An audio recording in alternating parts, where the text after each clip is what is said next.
yung naging kwento niya, nakita ko yung naging epekto sa napakaraming tao. Mula sa mga taong nakakulong hanggang sa mga taong nasa kalsada, yung mga araw-araw nagtatrabaho katulad niya, yung mga lumalaban ng patas, yung mga nag-a-apply din ng trabaho, kahit nagtatrabaho na, no? And, syempre, bukod doon, sa pinakita nyo ring suporta kay Big Royce. Alam nyo, sa totoo lang, yung Big Royce, guys,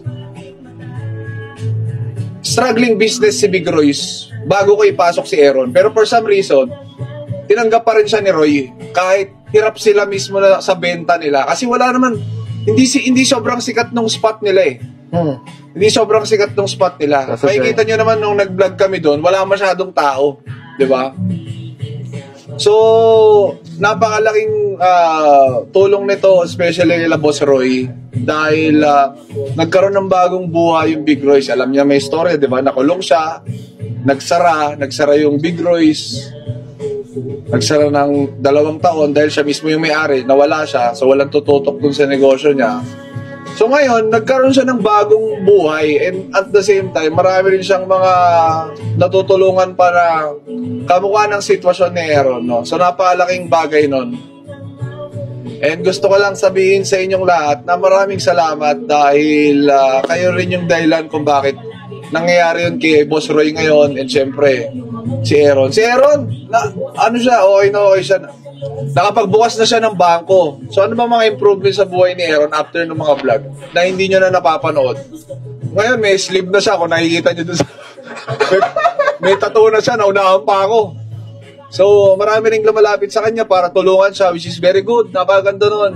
Na-appreciate ko rin lahat ng mga tao na lumalapit doon para i-vlog siya, i-feature siya. Kasi mas maraming taong mag-feature sa kanila, mas maraming taong pupunta. Kasi aminin na natin, yung hype na meron yung dala yung vlog ko, hindi naman yan matagal eh. No? So parang ibig lang sabihin ba, strike while the iron is hot para kila Big Royce. And sila naman, sinasamantala lang din nila kasi tulad nga ng sinabi ko, struggling business sila. Diba?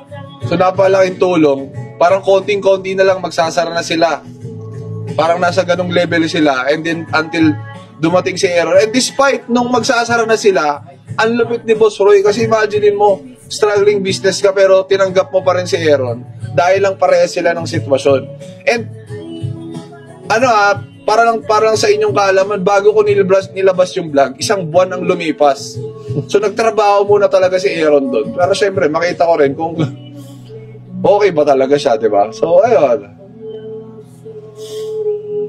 Sakto, tapos na yung kanta. Umulit na ba yan o tapos na? Di pa.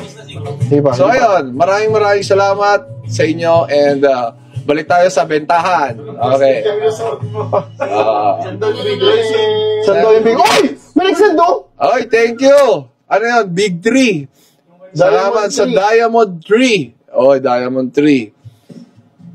Ay, thank you. Maraming salamat. Sa Molino Boulevard po, Big Royce, continue to show support. Tulad nga ng sinabi ko kila Boss Roy. Boss Roy, samantalahin nyo kasi hindi naman